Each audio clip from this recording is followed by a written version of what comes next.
Most people use AI to avoid thinking. That is the cognitive trade they are making without realizing it. You are not becoming smarter. You are becoming dependent, and the system is designed to make that feel like progress. Intelligence is not about access to information. It is about the architecture of how you process it. AI gives you answers, but answers do not build understanding, they replace it. The pattern is already visible. You ask a question. The AI responds. You accept the output, and your brain never engages with the resistance that builds cognitive depth. This is not intelligence augmentation. This is outsourcing comprehension. And every time you do it, you weaken the neural pathways that generate original thought. The difference between using AI to become smarter and using it to become passive is a structural one. It is not about the tool, it is about the cognitive load you are willing to carry while using it. Most users treat AI like a vending machine. Input requests, receive solution, move on. But intelligence does not form in the transaction. It forms in the struggle before the answer arrives. The mechanics are simple. When your brain encounters a problem, it activates retrieval systems, pattern matching, analogical reasoning. This is expensive, cognitively costly, and that cost is what strengthens the system. When you bypass that cost with instant AI output, you are not saving time. You are preventing the formation of durable cognitive structures, the ones that allow you to think without external scaffolding. There is a method for this, a way to use AI that does not collapse your mental bandwidth, but it requires you to reverse the default behavior most people have already normalized. Call it the cognitive preload protocol. It is the practice of engaging with a problem manually before you involve the AI, not after. Before, you do not start with the prompt. You start with your own attempt. Rough, incomplete, possibly wrong. That is the point. The error is where the learning happens. Only after you have exhausted your internal processing do you bring in the AI, and when you do not ask it to solve the problem. You ask it to critique your solution, to identify the gaps, to surface what you missed. This keeps the cognitive load on you.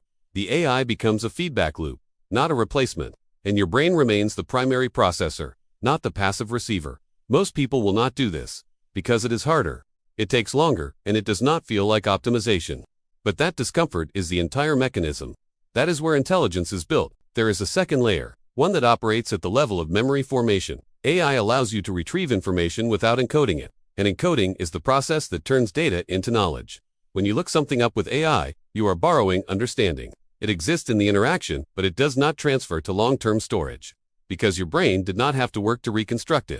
This is why you can have the same conversation with an AI multiple times and still not retain the insight. The system gave you the answer, but it never became part of your cognitive architecture. The fix is deliberate reconstruction.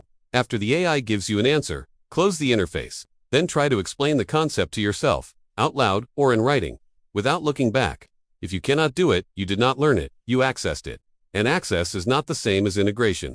Integration requires effort, repetition, active recall. The things AI is designed to make unnecessary. This is the trade. Convenience for coherence. Speed for structure. And most people are making that trade without realizing it is happening. There is also the question of creative synthesis. The ability to connect ideas across domains. To see patterns that are not obvious. To generate solutions that are not derivative.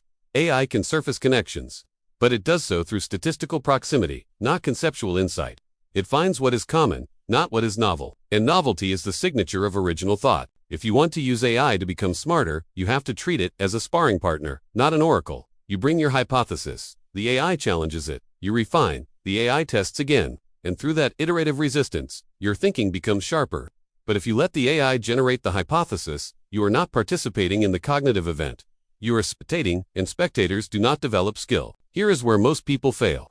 They use AI to confirm what they already believe, to find supporting evidence, to make their position sound more credible. This is not intelligence. This is bias amplification.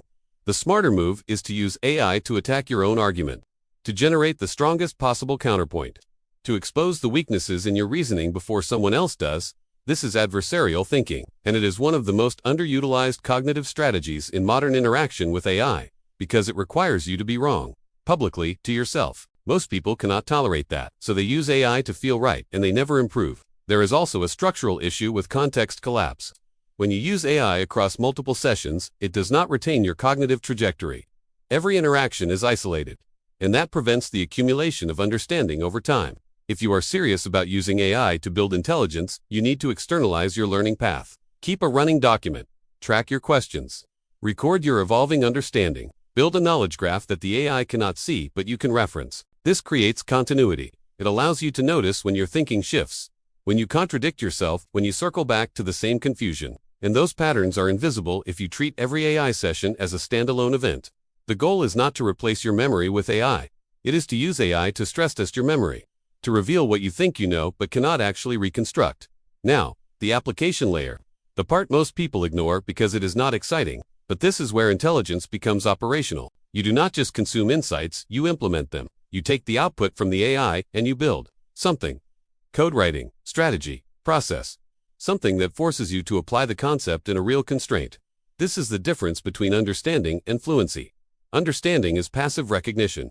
Fluency is active deployment.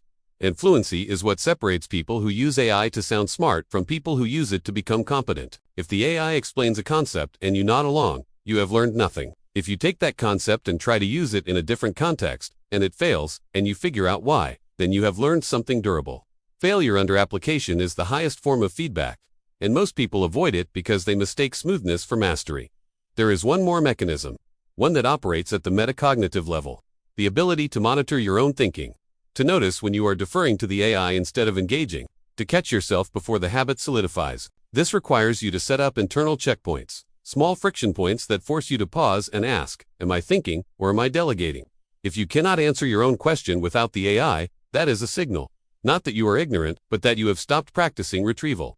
And retrieval is the engine of intelligence. The pattern you are trying to avoid is this. You get better at using AI, but worse at thinking without it.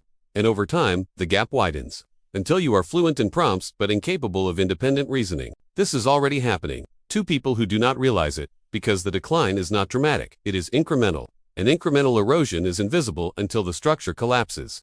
So the question is not whether AI can make you smarter, it can, but only if you treat it as resistance, not relief. As a tool that increases cognitive load, not one that removes it. Most people will not do this, because it is harder, and the entire design of AI is to make things easier. But easier does not mean better. And if you mistake convenience for competence, you will spend years optimizing a system that is making you weaker. Intelligence is not about what you can access. It is about what you can generate. And generation requires effort, confusion, struggle, the things AI is built to eliminate. If you use it to eliminate those things, you are not becoming smarter. You are becoming efficient at being passive.